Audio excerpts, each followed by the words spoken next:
Hello നാട്ടുകാരെ, welcome back to അൺഫോട്ടോഗ്രാഫി. അപ്പോൾ ഇന്ന് ഞാനൊരു ഡേ ഇൻ മൈ ലൈഫാണ് ചെയ്യാൻ പോകുന്നത്.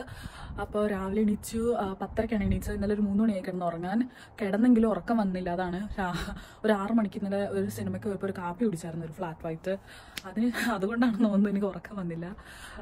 അത് കാരണം ഞാൻ ജിമ്മിൽ പോകാനുള്ള പ്ലാനൊക്കെ ക്യാൻസലാക്കിയിട്ട് വീട്ടിൽ തന്നെ ഒരു മൊബിലിറ്റി എക്സസൈസ് ചെയ്യാൻ പോവാണിപ്പോൾ. അത് കഴിഞ്ഞിട്ടാണ് ബാക്കിയുള്ള കലാപരിപാടികൾ. ഇന്ന് ഗാർഡൻ വൃത്തിയാക്കുന്ന ദിവസമാണ്. ഇന്നൊരു ബാങ്ക് ഹോളിഡേ ആണ്. അപ്പോൾ 3 ദിവസം വർക്കില്ലായിരുന്നു. ഇന്ന് 4ാമത്തെ ദിവസമായിരുന്നു. അപ്പോൾ നാളെ തൊട്ട് ജോലിക്ക് പോകണം. ഇവിടെ ബാങ്ക് ഹോളിഡേ വീക്ക് ആയിരുന്നു. അപ്പോൾ സാറ്റർഡേ, സൺഡേ, മൺഡേ 3 ദിവസം നമുക്ക് അടുപ്പിച്ച് അവധി കിട്ടും. പക്ഷേ അതുപോലെ ഫ്രൈഡേ ഞാൻ ഓഫ് എടുത്തിട്ടുണ്ടായി. അപ്പോൾ 4 ദിവസം അടുപ്പിച്ച് വീട്ടിലിരിക്കുന്നതിൻ്റെ ആ ഒരു ഇതിലൊക്കെയാണ്, ചിൽ മോഡലാണ്.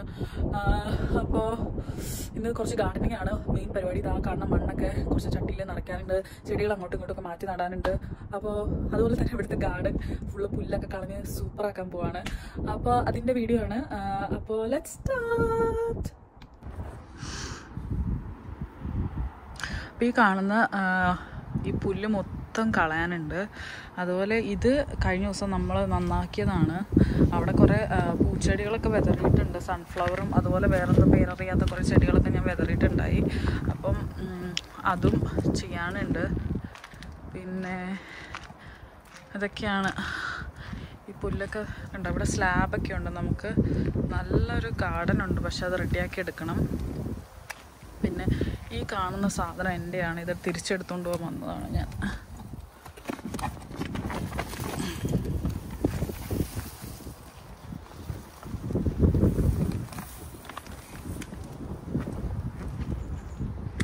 അങ്ങനെ നേരെ മൊബിലിറ്റി എക്സസൈസിലേക്ക് കടന്നു ഞാൻ രാവിലെ തന്നെ. അപ്പോൾ അത് പെട്ടെന്ന് ഒരു അരമണിക്കൂറിനുള്ളിൽ ചെയ്തു. പിന്നെ നമ്മൾ ജിമ്മിലൊക്കെ പോകുന്ന കാരണം മൊബിലിറ്റി എക്സസൈസ് ഭയങ്കര ഇമ്പോർട്ടൻ്റ് ആണ്. പിന്നെ നേരെ ബ്രേക്ക്ഫാസ്റ്റ് ആയിരുന്നു. എനിക്ക് ദോശ കഴിക്കാൻ തോന്നി. അപ്പോൾ ഇൻസ്റ്റൻറ്റ് ദോശയാണ് ഞാൻ ഉണ്ടാക്കിയത്. ഇൻസ്റ്റൻറ്റ് എന്ന് പറഞ്ഞാൽ ഞാൻ തന്നെ മിക്സ് ചെയ്ത് ഉണ്ടാക്കിയതാണിത്. റവയും പിന്നെ തൈരും കൂടെ മിക്സ് ചെയ്ത് ഉണ്ടാക്കിയൊരു ദോശയാണത്. അപ്പോൾ നല്ല ക്രിസ്പി ആയിട്ട് നമുക്ക് ദോശ കിട്ടും. പിന്നെ അതിൻ്റെ കൂടെ പീനട്ട് ചട്നി ഉണ്ടായിരുന്നു. അതായിരുന്നു എൻ്റെ ബ്രേക്ക്ഫാസ്റ്റ്. അപ്പോൾ നമ്മൾ ഇങ്ങനെ പുറത്തൊക്കെ ജീവിക്കുമ്പോൾ ദോശ കഴിക്കാൻ തോന്നുമ്പോൾ ഞാൻ തന്നെ ഉണ്ടാക്കി ഇപ്പോൾ ഇൻസ്റ്റൻറ്റ് ദോശയൊക്കെ ഉണ്ടാക്കാൻ പഠിച്ചു. അതുപോലെ ഓർക്കുവാണെങ്കിൽ ഉഴുന്നൊക്കെ വെള്ളത്തിലിടാൻ ഓർക്കാറുണ്ട്. അങ്ങനെയും ദോശ ഉണ്ടാക്കാറുണ്ട്. അപ്പോൾ നമുക്ക് ഇതുപോലെ ക്രിസ്പി ദോശയൊക്കെ ഉണ്ടാക്കാറുണ്ട്. ഇതുപോലെ ഞാൻ കടലപ്പൊടിയും ഒക്കെ വെച്ച് ദോശ ഉണ്ടാക്കാറുണ്ട്. സോ ഇതെൻ്റെ ഒരു ഫേവറേറ്റ് ആണ്. പിന്നെ ബുൾസൈ നമുക്ക് മസ്റ്റാണല്ലോ, നമുക്ക് പ്രോട്ടീൻ എന്തായാലും വേണമല്ലോ. അപ്പോൾ ബുൾസൈ ഉണ്ടായിരുന്നു ബ്രേക്ക്ഫാസ്റ്റിന്. അപ്പോൾ അതൊക്കെ നൈസായിട്ട് ഉണ്ടാക്കി ബ്രേക്ക്ഫാസ്റ്റ് കഴിച്ചു. ഫസ്റ്റ് കഴിഞ്ഞിട്ട് വേണമല്ലോ നമ്മുടെ മെയിൻ കലാപരിപാടിയായ പുല്ലുവെട്ടലിലോട്ട് കടക്കാൻ.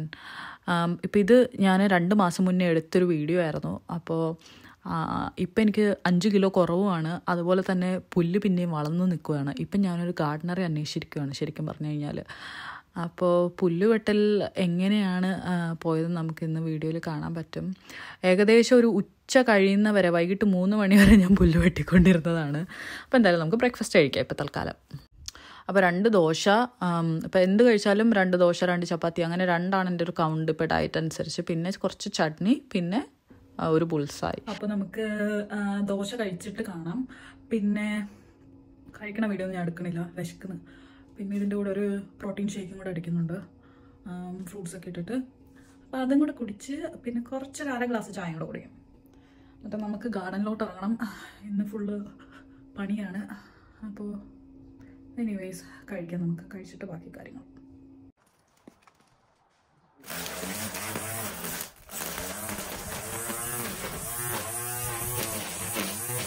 നിങ്ങൾ ഈ കണ്ടത് ഒരു തുടക്കം മാത്രമായിരുന്നു. പിന്നെ അങ്ങോട്ട് പുല്ല് വെട്ടലിൻ്റെ ആ ഒരു മോഡിലിട്ട് ഞാൻ മാറി. ഇത് കാണുന്ന പോലെ എളുപ്പമായിരുന്നില്ല. പക്ഷേ എൻ്റെ ഹാഫ് സൈസിലുള്ള പുല്ലുകളൊക്കെ ആയിരുന്നു ബാക്കിലോട്ട് ഉണ്ടായിരുന്നത്. അപ്പം നല്ല പാടായിരുന്നു. ഇതൊരു ബാറ്ററി റൺ ചെയ്യുന്നൊരു സ്ട്രിമ്മറാണ്. അപ്പോൾ ഇത് നമ്മളൊരു 10-20 മിനിറ്റ് ചാർജ് ചെയ്താൽ ഒരു 10 മിനിറ്റ് 15 മിനിറ്റ് ഓടും. അതായിരുന്നു അതിൻ്റെ അവസ്ഥ. അപ്പോൾ എനിക്ക് ഒരു 6 തവണയെങ്കിലും അത് റീചാർജ് ചെയ്യേണ്ടി വന്നു. പക്ഷേ നല്ല വൃത്തിയായിട്ട് ക്ലീൻ ആവുന്നുണ്ടായിരുന്നു. പിന്നെ ഈ വെട്ടുന്ന പുല്ലൊക്കെ അതുപോലെ ഞാൻ മൂവ് ചെയ്ത് മാറ്റുന്നുണ്ടായിരുന്നു. അപ്പോൾ ഇതൊരു ഭയങ്കര ഈ ഒരു ബാക്ക് യാർഡ് എന്ന് പറഞ്ഞു കഴിഞ്ഞാൽ ശരിക്കും ഭയങ്കര ലെങ്തി ആയിട്ടുള്ള ബാക്ക് യാർഡാണ്. അപ്പോൾ നമ്മളെ നാട്ടിലെ പോലെ നമുക്കിവിടെ പുല്ല് വെട്ടാനൊന്നും ആളെ കിട്ടില്ല. അതുപോലെ നമ്മളിത് റെൻറ്റിനടുത്ത വീട് ആണല്ലോ. അപ്പോൾ നമ്മൾ തന്നെ ഇത് ക്ലീനാക്കി ഇടണം. എന്നാൽ ഇത് നമ്മുടെ ഉത്തരവാദിത്തമാണ്. പിന്നെ സമ്മർ ആയപ്പോൾ നമ്മളിവിടെ ഗാർഡനിൽ നമുക്ക് നല്ല രസമാണ്. അപ്പോൾ പുറകിൽ ചെടിയൊക്കെ വെക്കാൻ പറ്റും. അപ്പോൾ ഞാൻ കുറച്ച് ചെടികളൊക്കെ വാങ്ങിച്ചിട്ടുണ്ടായിരുന്നു. പച്ചക്കറി, പച്ചമുളകും പിന്നെ അതുപോലെ മല്ലിയിലയും പാസ്ലി അങ്ങനത്തെ സാധനങ്ങളൊക്കെ ഞാൻ നടുന്നുണ്ടായി. അങ്ങനെ വലിയ കൃഷിയിലോട്ടൊന്നും കടന്നില്ലെങ്കിലും പിന്നെ ആ സൈഡിൽ കാണുന്ന ക്ലീൻ ആക്കിയ സ്പോട്ടിൽ ഞാൻ കുറേ ഫ്ലവേഴ്സ് ഇട്ടിട്ടുണ്ടായി. പക്ഷേ അതൊക്കെ ഉറുമ്പ് നിന്ന് പോയി. പിന്നീടാണ് ഞാൻ മനസ്സിലായത് നടേണ്ട രീതി വേറെയാണ്. നമ്മളിങ്ങനെയൊക്കെയല്ലേ പഠിക്കുന്നത്. പിന്നെന്താണ്, ചെടിച്ചട്ടിയിൽ നിന്ന് എൻ്റെ എല്ലാ ഫ്ലവേഴ്സും അടിപൊളിയായിട്ട് സെറ്റായി വന്നിട്ടുണ്ടായി. പിന്നെ പാസ്ലിയൊക്കെ അടിപൊളിയായിട്ട് വന്നു. പിന്നെ ഞാൻ തറയിലോട്ട് മാറ്റി നട്ട് എൻ്റെ കൊറിയാൻഡർ കരിഞ്ഞ് നശിച്ചു പോയായിരുന്നു, ഉറുമ്പ് തിന്നുപോയി. അപ്പോൾ അങ്ങനെയൊക്കെയായിരുന്നു എൻ്റെ ഈ സമ്മറിലെ കൃഷിയുടെ ഒരു ഇത്. പിന്നെ അതുപോലെ ഇൻഡോർ പ്ലാന്റ്സ് ഒക്കെ അടിപൊളിയായിട്ട് വളരുന്നുണ്ട് ഇവിടെ. അപ്പം ആദ്യമായിട്ടാണ് ഗാർഡനിങ്ങിലോട്ട് ഞാൻ ഇറങ്ങുന്നത്. അപ്പോൾ ഇതൊക്കെയാണ് ഇങ്ങനെ പതുക്കെയാണ് ഇത് പോയത് ആ ദിവസം. പിന്നെ ഈ ചെവിയിൽ ഈ സുനാപ്പി വെച്ചത് എന്തിനാന്ന് വെച്ചാൽ ഭയങ്കര ഒച്ചയാണ് സ്ട്രിമ്മറിന്. അപ്പോൾ അതിന് വേണ്ടിയിട്ട് വെച്ചതാണ്. പിന്നെ സ്ട്രിമ്മർ ഇവിടെ മറ്റേ പെട്രോൾ ഒഴിച്ച് ഈ എണ്ണ ഒഴിച്ച് ഓടിക്കണ സ്ട്രിമ്മറൊക്കെ ഉണ്ട്. അത് പക്ഷേ കുറച്ചും കൂടി വലിയ ഗാർഡനൊക്കെയാണ് അത് യൂസ് ചെയ്യുക. ഇപ്പം ഞാൻ ഗാർഡനറെ അന്വേഷിച്ചുകൊണ്ടിരിക്കുകയാണ്. അപ്പുറത്തെ വീട്ടിൽ അമ്മച്ചിക്കൊരു ഗാർഡനർ വരാറുണ്ട്. അപ്പോൾ പുള്ളിനെ സെറ്റാക്കി ഇതൊക്കെ വൃത്തിയാക്കാമെന്ന് വിചാരിക്കുക. പുല്ല് പെട്ടെന്ന് വളരും. പിന്നെ നമ്മൾ വീഡ് കില്ലർ പോലത്തെ എന്തെങ്കിലുമൊക്കെ സാധനങ്ങൾ ഉപയോഗിച്ചില്ലെങ്കിൽ കാര്യമില്ല, നമ്മൾ ഈ ചെയ്യണ പണിയൊക്കെ വെറുതെ ആവും. അതൊക്കെ ഞാൻ പിന്നീടാണ് മനസ്സിലാക്കിയത്. അതൊക്കെ കഴിഞ്ഞ് ഞാൻ നൈസായിട്ട് ചെടി നടാനുള്ള പരിപാടിയാണ്. ഇൻഡോർ പ്ലാന്റ്സിനുള്ള ചട്ടികളും അതുപോലെ ഔട്ട്ഡോറിലേക്കുള്ള സംഭവങ്ങളും ഉണ്ടായിരുന്നു. അത് കമ്പോസ്റ്റാണ്. അപ്പോൾ മണ്ണും കമ്പോസ്റ്റും മിക്സ് സംഭവമാണ്. അത് ഞാൻ വാങ്ങിച്ചിട്ടുണ്ടായി. അപ്പോൾ അത് പതുക്കെ മണ്ണൊക്കെ മാറ്റി ചെടി നടാനുള്ള പരിപാടിയാണ്. അത് ഞാൻ പച്ചമുളക് മാറ്റി നടാൻ പോവായിരുന്നു. ഈ ഇപ്പം നട്ട സംഭവം ഭയങ്കര അടിപൊളിയായിട്ട് വളർന്ന് സെറ്റായി നിൽപ്പുണ്ട്. പച്ചമുളകൊന്നും കാര്യമായിട്ട് പിടിച്ചില്ലെങ്കിലും അതിലിങ്ങനെ മുട്ടൊക്കെ വരുന്നുണ്ട് പച്ചമുളക് വരാനുള്ള. പിന്നെ ഇതാ കണ്ടില്ലേ, അതാണ് എൻ്റെ പച്ചമുളക് ചെടി. അത് ഒരു സെറ്റ് മാത്രം കേട്ടോ ഞാൻ ഇതുപോലെ വലിയൊരു ചട്ടിയിലോട്ട് മാറ്റിയത്. അത് മാത്രം നന്നായി നിൽപ്പുണ്ട്. തറയിലോട്ടൊന്നും മാറ്റി നട്ടതൊക്കെ നശിച്ച് എന്ന് വെച്ചാൽ അത് അത്ര സെറ്റായി വന്നില്ല. പിന്നെ ഒരു ഇൻഡോർ പ്ലാന്റ് ആണ് എൻ്റെ, അത് നന്നായിട്ടിരിപ്പുണ്ട് ഇപ്പോഴും. പിന്നെ ആ കാണുന്നത് റോസ്മേരിയാണ്. അത് വെറുതെ തണ്ട് ഞാൻ വെച്ചതാണ്. അതിൽ വേരൊക്കെ വന്ന് സൂപ്പറായിട്ട് ഇപ്പം അടിപൊളിയായിട്ട് റോസ്മേരി ഉണ്ട് വീട്ടിൽ. പിന്നെ ആ വലിയ ചട്ടിയിലുള്ളത് ഒരു ഫ്ലവറിങ് ചെടിയാണ്. അതിൻ്റെ പേരെനിക്ക് ഓർമ്മയില്ല. അങ്ങനെ ഓരോ ചെടികളൊക്കെ ഞാൻ ഇങ്ങനെ മാറ്റി നടുവായിരുന്നു. ചട്ടികളൊക്കെ വാങ്ങിച്ചതേ ഉണ്ടായിരുന്നുള്ളൂ. പിന്നെ ഇത് എയർ ഫ്രയർ വാങ്ങിച്ചപ്പോൾ കിട്ടിയൊരു സാധനമാണ്. അത് ശരിക്കും ഫ്ലവർ ബെഡൊക്കെ ഉണ്ടാക്കാൻ നല്ലതാണെന്ന് തോന്നി. അപ്പോൾ അതിങ്ങനെ എടുത്ത് വെച്ചതായിരുന്നു. അപ്പം അതിൽ മണ്ണൊക്കെ ഇട്ടിട്ട് നമ്മൾ ചെടിയൊക്കെ വിത്ത് പാകി കഴിഞ്ഞാൽ നല്ലതായിരിക്കും തോന്നി. അത് കാരണം മാറ്റി വെച്ചേക്കുവാണ്. അങ്ങനെ അതെൻ്റെ അടുത്ത സെറാമിക് പോട്ട് ഞാൻ വാങ്ങിച്ചിട്ടുണ്ടായി. അത് ഞാൻ ദ റേഞ്ച് എന്ന് പറഞ്ഞൊരു സ്റ്റോറിൽ നിന്ന് വാങ്ങിച്ചതാണ്. അത്യാവശ്യം നല്ല പ്രൈസിന് എനിക്ക് ആ സെറാമിക് പോട്ട്സ് കിട്ടിയായിരുന്നു. അപ്പോൾ അതിൽ ഞാൻ എൻ്റെ സ്പൈഡർ പ്ലാന്റ് വെക്കുകയാണ്. അത് ഇൻഡോറിലോട്ട് വെക്കാനുള്ള പ്ലാന്റാണ്. അത് ഇപ്പം എനിക്കത് പ്രൊപ്പഗേറ്റ് ചെയ്യാനും പറ്റി. അത് 2 എണ്ണം ഉണ്ട് ഇപ്പം എനിക്കത്. സെയിം സാധനത്തിൽ നിന്ന് തന്നെ ഞാൻ റൂട്ടിംഗ് പൗഡർ ഇവിടെ വാങ്ങാൻ കിട്ടും. അപ്പം നമുക്ക് ഇങ്ങനെ തണ്ട് മുറിച്ച് മാറ്റി വെച്ച് കഴിഞ്ഞാൽ നമുക്ക് റൂട്ട്സ് വരും. അപ്പോൾ അങ്ങനെ ഞാൻ അത് പ്രൊപ്പഗേറ്റും ചെയ്യുന്നുണ്ട്. പിന്നെ അതൊക്കെ കഴിഞ്ഞ് ബാക്കി ചാർജ് കയറി കഴിഞ്ഞപ്പോൾ ഞാൻ പിന്നെയും സ്ട്രിമ്മിങ്ങിലോട്ട് കടന്നു. കണ്ടോ, നല്ല നീളമുള്ള വീഡ്സ് ആയിരുന്നു എല്ലാം. അപ്പം നല്ല സൂപ്പറായിട്ട് സമയം എടുക്കുന്നുണ്ടായി ഇതൊക്കെ ക്ലീനാക്കി എടുക്കാനായിട്ട്. പിന്നെ ആ ക്ലീൻ ആവുന്ന സെക്ഷനിൽ നിറച്ച് സ്ലാബ് ഇട്ടിട്ടുണ്ടായിരുന്നു. അപ്പോൾ സ്ലാബൊക്കെ നല്ല അടിപൊളിയായിട്ട് ക്ലീനായി വരുന്നുണ്ടായി.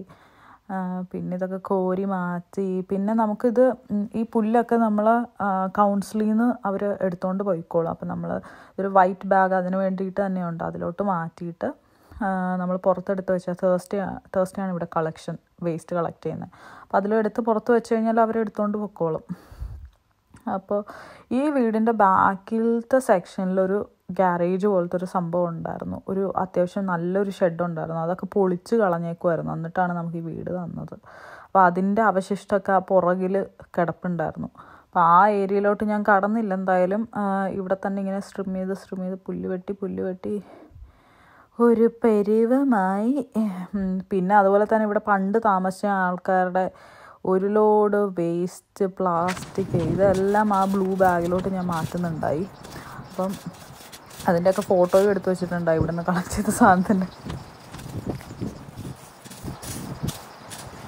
അപ്പോൾ ഞാൻ എന്നിട്ട് ഒരു മാമ്പഴപ്പുളിശ്ശേരി, ഒരു തട്ടിക്കൂട്ട് മാമ്പഴപ്പുളിശ്ശേരി ഉണ്ടാക്കാൻ പോവാണ്. പുളിശ്ശേരി എന്നൊന്നും പറയാൻ പറ്റില്ല, മോര് കാച്ചിയതെന്ന് വേണേൽ പറയാം. അപ്പോൾ ലഞ്ചിന് അതും ചെമ്മീൻ പൊരിച്ചതും ചോറെന്ന് പറഞ്ഞു കഴിഞ്ഞാൽ നമ്മുടെ സ്പാനിഷ് ചോറായിരുന്നു. പയല എന്ന് പറഞ്ഞൊരു സംഭവം തലേ ദിവസം ഉണ്ടാക്കിയതിൻ്റെ ബാക്കി ഇരിപ്പുണ്ടായി. അപ്പം ഞാനിങ്ങനെ ഫ്രോസൺ മാംഗോ ഇവിടെ എപ്പോഴും വാങ്ങിച്ചു വെക്കാറുണ്ട് മോര് കറിയൊക്കെ ഉണ്ടാക്കാനായിട്ട്. അപ്പോൾ അതിങ്ങനെ വെള്ളത്തിലിട്ട് ഉപ്പ് മഞ്ഞളൊക്കെ ഇട്ട് തിളപ്പിക്കുന്നു. അതിൻ്റെ കൂടെ തന്നെ കൊഞ്ച് ഇവിടെ ഫ്രൈ ആക്കുന്നുണ്ടായി. ചെറിയ കൊഞ്ചായിരുന്നു, ഫ്രോസൺ വാങ്ങിച്ചു വെച്ചതാണ്. അപ്പോൾ പ്രോൺസ് ഇവിടെ വാങ്ങുമ്പോൾ എപ്പോഴും ഫ്രോസൺ വാങ്ങിക്കുന്നതാണ് നല്ലത്, കാരണം അതാണ് നല്ല ടേസ്റ്റിൽ കിട്ടാറുള്ളത്. പിന്നെ ഇത് ഇവിടെ അത്യാവശ്യം കുക്കായി നല്ലപോലെ വന്നിട്ടുണ്ടായി. ഇനി അത് കടുകൊക്കെ വറുത്ത് പിന്നെ അതെല്ലാം കൂടെ ഇഞ്ചി പച്ചമുളക് ഐറ്റംസൊക്കെ ഇട്ട് തൈരൊക്കെ ഇട്ട് ഇങ്ങനെ നൈസായിട്ട് എടുത്തു. അതാണ് എൻ്റെ മാങ്ങ മോര് കറി. അപ്പോൾ സംഭവം അടിപൊളിയാണ്. ഫ്രോസൺ മാങ്ങ ഉണ്ടെങ്കിൽ നമുക്ക് ഇത് എപ്പോൾ വേണേൽ എവിടെ വെച്ചും ഉണ്ടാക്കാൻ പറ്റും. അതുപോലെ ഞാൻ എല്ലാ ഫ്രോസൺ ഫ്രൂട്ട്സും ഇവിടെ വാങ്ങിച്ചു വെക്കാറുണ്ട്. എളുപ്പത്തിൽ നമുക്ക് എന്ത് വേണേൽ തട്ടിക്കൂട്ടാം. പിന്നെ ലൈം പിക്കിൾ, ഇതായിരുന്നു എൻ്റെ ലഞ്ച്. അപ്പം ലഞ്ച് കഴിച്ചിട്ട് ബാക്കി പുള്ളിവെട്ടൽ ചെയ്യാമെന്ന് വിചാരിച്ചു. അപ്പോൾ ലഞ്ച് സൂപ്പറായിരുന്നു. പിന്നെ പിന്നെ ഇങ്ങനെ ചെടി മാറ്റി നട്ടുകൊണ്ടേ ഇരിക്കുന്നുണ്ടായി. എനിക്ക് മണ്ണ് തൊടാൻ കുറച്ച് ബുദ്ധിമുട്ടുണ്ട്. ഈ വരയൊക്കെ എന്തെങ്കിലും സാധനം കണ്ടു കഴിഞ്ഞാൽ പിന്നെ എനിക്ക് ആ ഭാഗത്തോട്ട് പോകാൻ പേടിയാവും. അപ്പം ഞാൻ ഗ്ലൗസ് ഇവിടെ കിട്ടും. അപ്പോൾ ഗ്ലൗസ് ഇട്ട് കഴിഞ്ഞാൽ പിന്നെ ഒരു സീനും ഇല്ല. അപ്പോൾ ഇത് നമ്മൾ ഫിഷിലൊക്കെ ഇടുന്ന പാസ്ലിയാണ്. അപ്പോൾ നമ്മുടെ കൊറിയാൻഡറിൻ്റെ ഒക്കെ വേറൊരു ഫാമിലിയാണ്. ഇത് സൂപ്പറാണ് ഫിഷിലിടാൻ. അപ്പോൾ ഞാൻ അത് മാറ്റി നടുവാണ്. ഇത് ആ കുഞ്ഞു ചട്ടിയിലായിരുന്നു നിന്നിരുന്നത്. ഇതിനിപ്പോൾ ഞാൻ 3 തവണ ഇതിനെ കട്ട് ചെയ്തിട്ട് നല്ല സൂപ്പറായിട്ട് വളർന്നു വരുന്നുണ്ട്. ഇപ്പോഴും അടിപൊളി സാധനമാണ്. അപ്പോൾ ഞാൻ ഇനിയിപ്പോൾ എല്ലാം വാങ്ങുന്നത് ചട്ടി തന്നെ വെക്കാനാണ് പ്ലാൻ. കാരണം തറയിലോട്ട് നട്ട ഐറ്റംസൊക്കെ പോയി. ഇത് റോക്കറ്റ് എന്ന് പറഞ്ഞൊരു ലീഫ് ഇവിടെ കടയിലൊക്കെ നമുക്ക് വാങ്ങാൻ കിട്ടും. അപ്പോൾ അത് നമുക്കിങ്ങനെ ഫ്രഷ് ആയിട്ട് നമുക്ക് ഫുഡിൻ്റെ, അതായത് ഇപ്പോൾ റാപ്പൊക്കെ ഉണ്ടാക്കുമ്പോൾ അതിൽ വെച്ച് കഴിക്കാൻ നല്ല അടിപൊളിയാണ്. അപ്പോൾ റോക്കറ്റ് നട്ടു. പക്ഷേ ഇത് നല്ലപോലെ വളർന്നു വന്നു. പക്ഷേ അത് ഒരു ഇലയുടെ കളറൊക്കെ അങ്ങ് മാറിയത് കാരണം നമ്മളിതുവരെ ഹാർവെസ്റ്റ് ആക്കിയിട്ടില്ല. അതിപ്പോഴും പുറത്തിരിപ്പുണ്ട്. അത്യാവശ്യം നല്ലോണം വളർന്നു വന്നിട്ടുണ്ട്. വേണേൽ അത് പറിച്ച് സെറ്റാക്കി എടുത്ത് വെക്കാവുന്നതേ ഉള്ളൂ. അപ്പോൾ അതും ഒരു പരാജയമായിട്ടാണ് ഞാൻ കണ്ടേക്കുന്നത്. പിന്നെ പാസ്ലിയും പച്ചമുളകുമാണ് നമ്മുടെ റോസ്മേരി. ഇത് 3ഉമാണ് നമ്മുടെ അടിപൊളിയായിട്ട് വളർന്നു വന്നത്. പിന്നെ വലിയ കൃഷി, അതായത് തക്കാളി, പൊട്ടാറ്റോ, ക്യാരറ്റ് ഇതൊന്നും ഉണ്ടാക്കാനുള്ള പ്ലാൻ ഈ കൊല്ലം ഇല്ല. ഇനിയിപ്പോൾ അടുത്ത കൊല്ലം നമുക്ക് അതിനെപ്പറ്റിയൊക്കെ ആലോചിക്കാം. വലിയ ബോക്സൊക്കെ വാങ്ങിച്ച് അതിൽ മണ്ണൊക്കെ ഇട്ട് നമുക്ക് അത് ശരിക്കും ചെയ്യാവുന്ന കാര്യം തന്നെയേ ഉള്ളൂ. അപ്പോൾ അത് അടുത്ത കൊല്ലത്തെ പ്ലാനിലേക്കുണ്ട്.